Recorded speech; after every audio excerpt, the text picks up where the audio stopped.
A dor no ciático é um dos problemas que eu mais recebo aqui no meu consultório. Poderia dizer, sem medo de errar, que 70% dos problemas que eu recebo no meu consultório são de dores no ciático. Sabe aquela dor que não passa, que o paciente sempre relata que já procurou vários especialistas, já tomou várias medicações e nunca ninguém conseguiu resolver? Então nesse vídeo eu vou te trazer algumas alternativas do que pode estar acontecendo. E vai por mim, provavelmente não seja ciático. Vem comigo após a vinheta.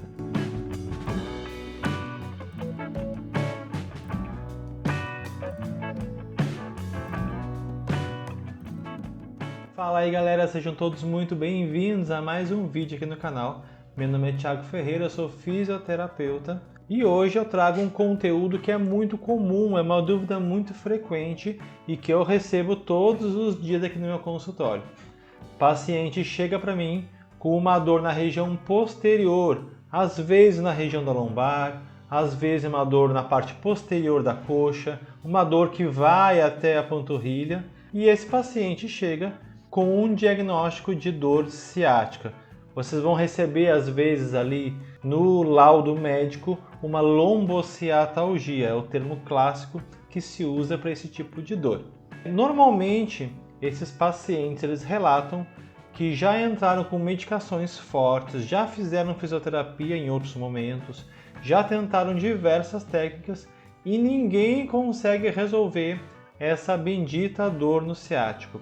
O que eu estou trazendo de questionamento nesse vídeo é: será mesmo que essa dor que o paciente está me relatando é uma dor no ciático?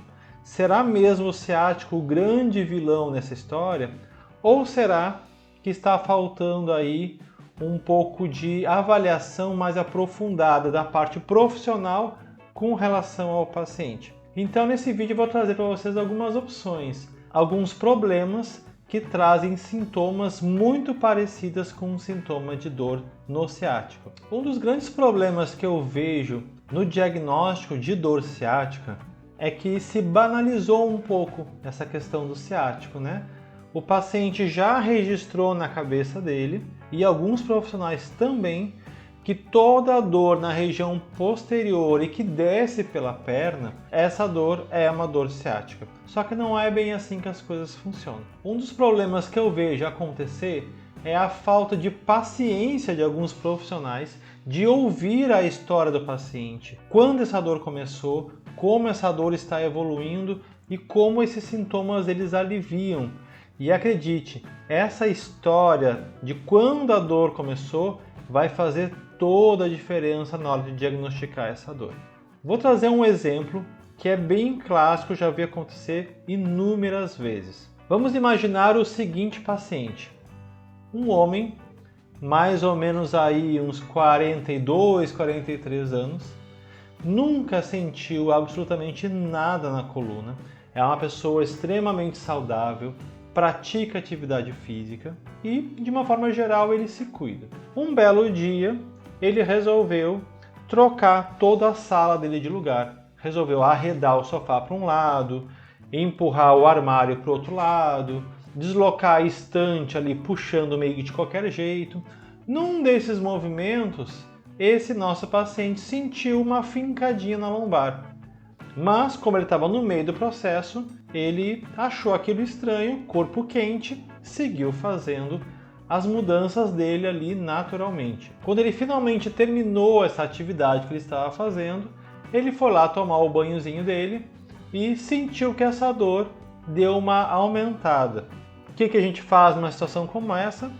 Toma lá um relaxantezinho muscular. Então foi isso que ele fez.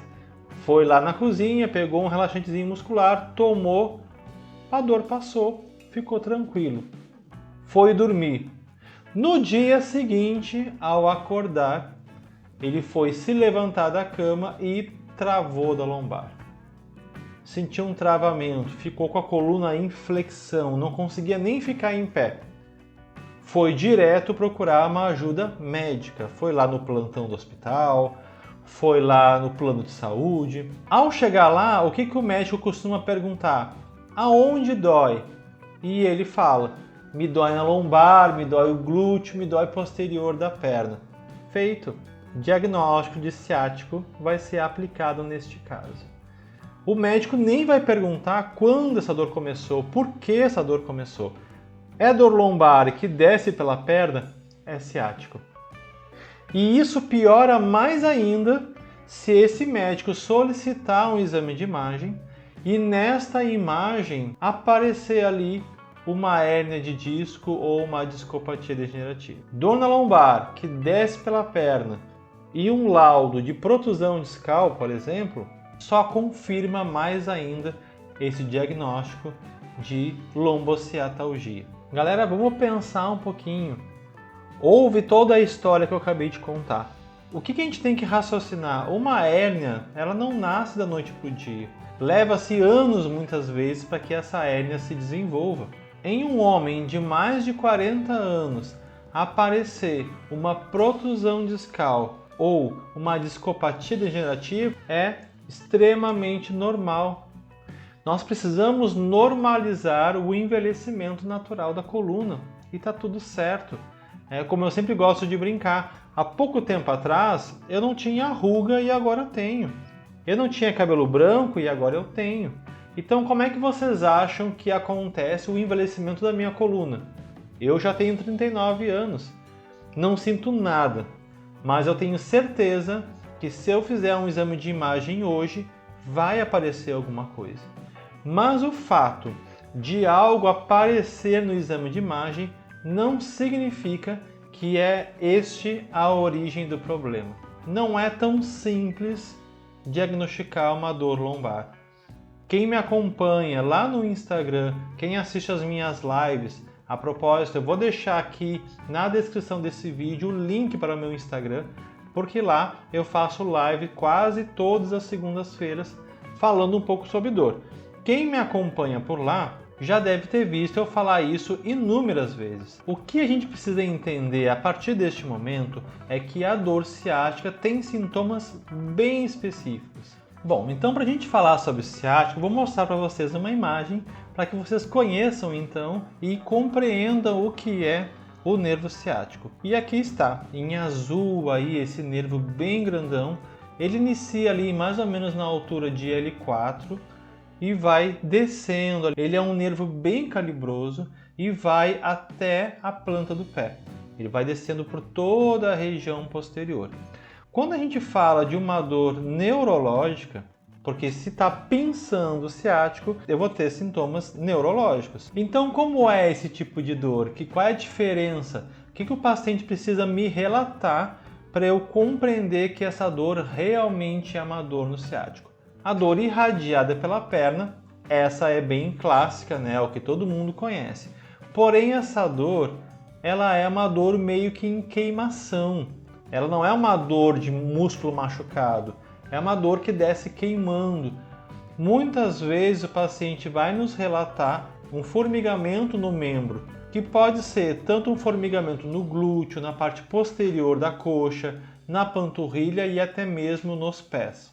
É mais comum a gente perceber esse sintoma unilateral, é mais comum ter é só a perna direita ou só a perna esquerda. É um pouquinho mais difícil a gente sentir esse sintoma dos dois lados, apesar de poder acontecer.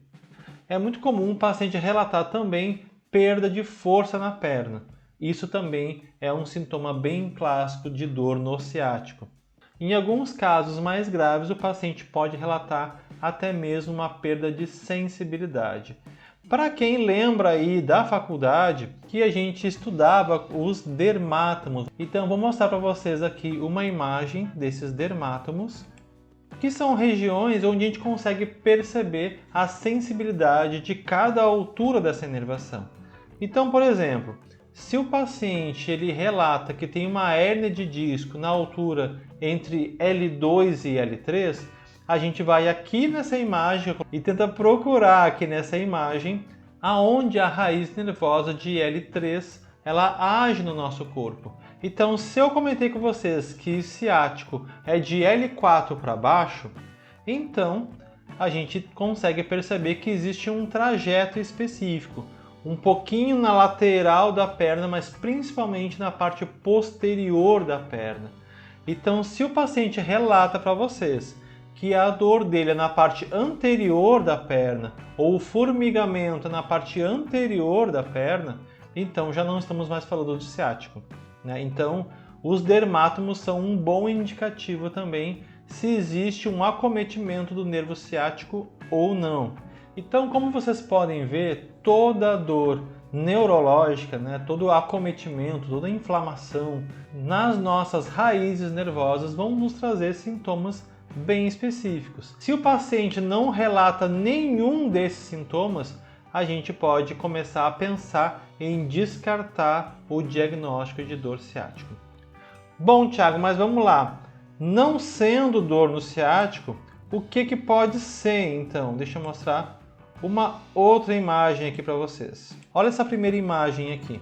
Essa primeira imagem ela me mostra pontos gatilhos na região do glúteo. Glúteo médio, glúteo máximo, glúteo mínimo. Se vocês repararem aqui na segunda imagem, essa região em vermelho é aonde essa dor ela pode ser sentida. Onde tem uns xizinhos na imagem é mais ou menos aonde se localiza os pontos gatilhos.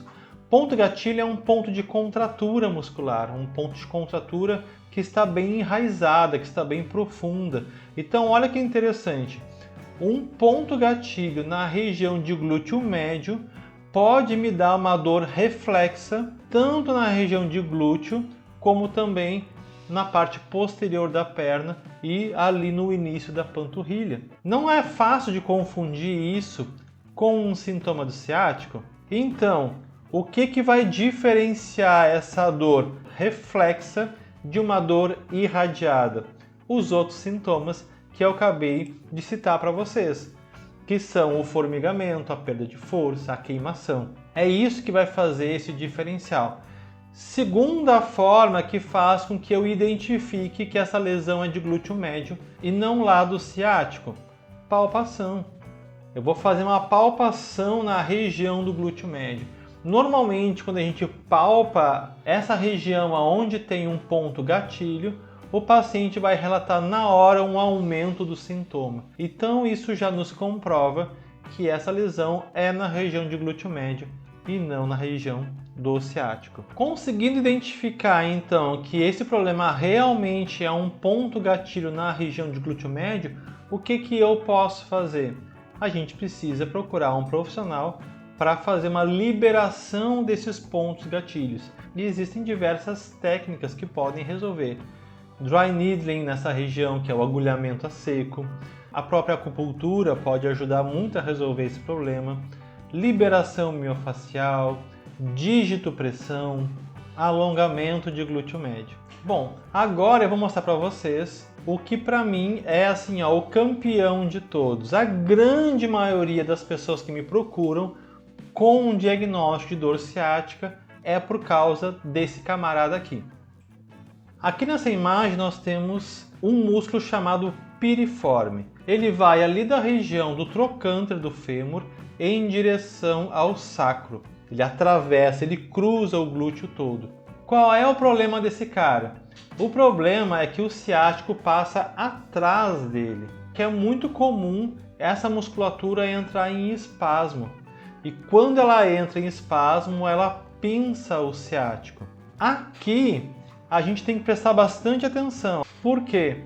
Porque o paciente vai ter todos os sintomas de uma dor ciática real. Ele vai ter a queimação, ele vai ter o formigamento, ele vai ter a perda de força.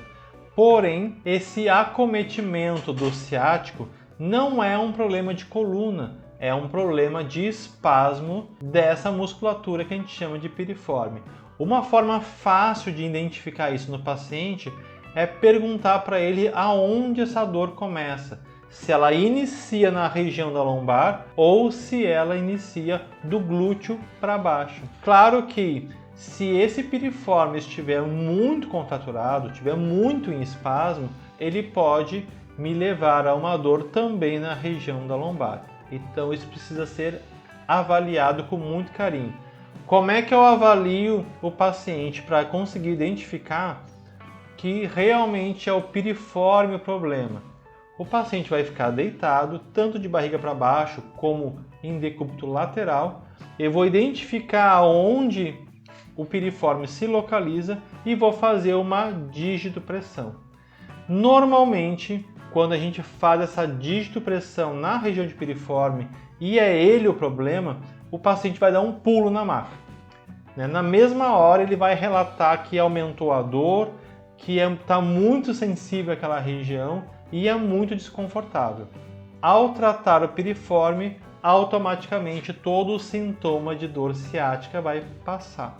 De que forma nós podemos tratar o piriforme? Da mesma forma que eu falei com relação ao glúteo médio. Dry needling ajuda a liberar, liberação miofascial, dígito-pressão, enfim, as ferramentas que o profissional conhecer para liberar esse tipo de musculatura. Para quem estiver com esse sintoma recente, estiver fraquinho ainda, apenas incomodando, existe um alongamento que é muito simples de ser feito e que muitas vezes ajuda muito a aliviar a dor em pacientes que trazem esse tipo de relato, que eu vou mostrar para vocês aqui agora.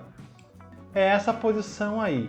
Vocês vão sentar numa cadeira com o pé bem apoiado no chão, cruza a perna por cima e nós vamos levar o peito em direção à perna, como se fosse deitar em cima da perna. Durante esse alongamento, nós vamos sentir uma fincadinha na região do glúteo. Lembra que esse músculo está em espasmo, então a gente precisa ir alongando ele com carinho, com tranquilidade, devagarinho, sempre no limite da nossa dor. Vai devagar. As pessoas perguntam, quanto tempo, Thiago, eu faço essa posição? No mínimo 30 segundos. De 30 segundos a 1 minuto eu já considero um alongamento ideal. Pode fazer também no lado oposto, no lado onde não está doendo, tanto para manter equilibrado e também como uma prevenção, para evitar que aconteça da mesma forma do outro lado. Tomem muito cuidado também, principalmente os colegas que são fisioterapeutas, quando receber esse paciente com diagnóstico de dor ciática, quando ele relata que sente dor apenas na região da panturrilha. Ou às vezes é até assim, em pontos diferentes. Ele sente uma dor na região da lombar e sente uma dor na panturrilha e já cria na imagem da cabecinha dele que essa dor está descendo pela lombar até a panturrilha. Então, muitas vezes, esse paciente está com uma lesão na panturrilha, achando que é uma dor ciática. Digo isso porque já aconteceu comigo. Uma paciente caiu da escada e ela chegou para mim com dor na região da lombar e dor na panturrilha. O médico diagnosticou, obviamente, como uma dor ciática, porque ela já tinha uma hernia lombar diagnosticada anteriormente, mas não, ela estava com uma lesão na musculatura da lombar e uma lesão na panturrilha. Então tomem cuidado também com relação a isso. Aproveitando a deixa, eu vou mostrar para vocês um outro grupo muscular que costuma dar sintomas bem parecidos com os sintomas de dor no ciático, que é esse camarada aqui, ó, que nós chamamos de isquiotibiais, que é a musculatura que fica na parte posterior da coxa. Qual é o problema dessa musculatura? A origem dessa musculatura fica na região dos isquios, que é a parte mais baixa do quadril. Qual é o problema dessa região? Nessa região do isquio é onde se origina este grupo muscular, que vai até a tíbia, por isso que o nome é isquiotibial. Começa no isquio e se encerra na tíbia. E muitas vezes, paciente que joga futebol, por exemplo, e vai dar um chute e erra a bola, e a perna vai mais do que deveria. Então pode acontecer um estiramento da parte posterior da coxa. O que o paciente vai relatar para vocês? Quando eu vou caminhar, parece que essa perna vai menos do que a outra.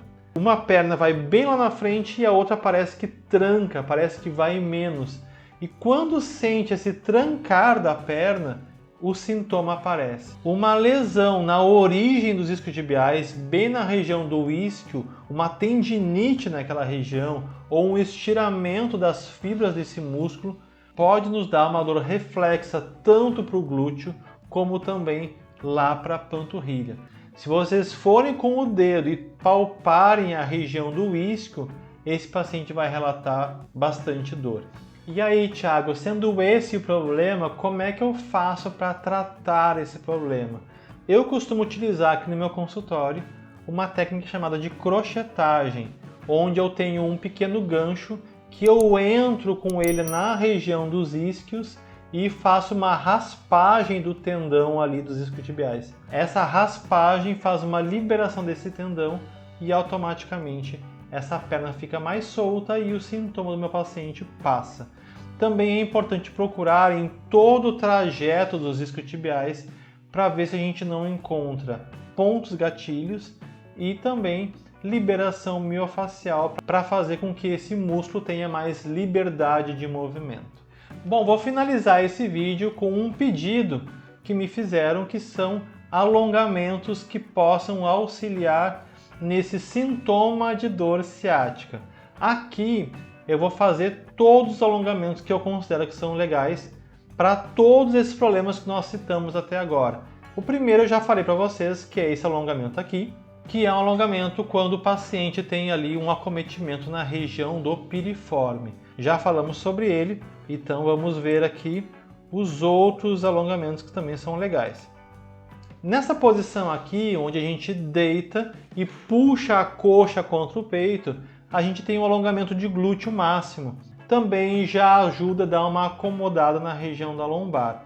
Então aqui eu tenho um alongamento bem significativo na região do glúteo, que pode me trazer efeitos bem legais também. Aproveitando esse mesmo exercício, a gente pode puxar com as duas mãos as duas pernas. Em vez de puxar uma de cada vez, puxa as duas. Pode até pedir para alguém empurrar vocês, apoiar as mãos ali nos tornozelos e empurrar para baixo.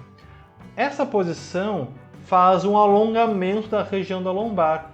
Então, se a origem realmente for lombar, realmente for coluna, for uma hérnia, seja lá o que for, esse alongamento vai aumentar o espaço entre as vértebras e todo aquele sintoma de formigamento, de dor irradiada, tudo isso tende a aliviar com esse alongamento que é simples, porém bem eficaz. Essa torção que a gente faz deitado ajuda a alongar a região de glúteo médio e também já alonga a região de quadrado lombar, a região da cintura, a musculatura da nossa lombar, toda é trabalhada durante esse exercício. Ajuda também a trazer uma maior mobilidade de quadril. E por fim, vou mostrar para vocês aqui esse alongamento, que é o alongamento da região dos isquiotibiais. Claro, nessa foto aqui, a modelo está lá segurando no pé. Caso vocês não alcancem o pé, não tem problema. Começa com as duas mãos na altura do joelho e vai descendo aos poucos gradativamente. Algumas pessoas podem preferir pegar uma toalha ou um cinto e passar lá na ponta do pé e auxiliar a puxar o corpo para frente. O importante é que o joelho fique bem esticado e vai sentir uma dorzinha na região posterior da coxa, certo? Um pouquinho embaixo do joelho é comum sentir também. Certo, meus amores? Espero que vocês tenham gostado desse vídeo.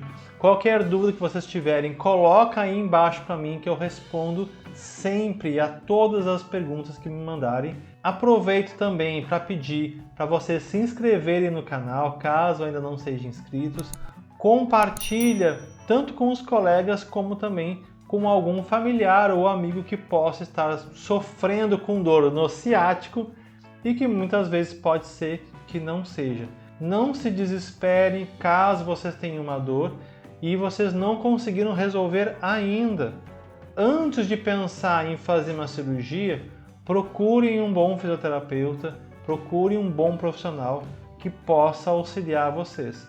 Talvez a solução do seu problema seja mais simples do que parece. Espero que vocês tenham gostado. Até o próximo vídeo.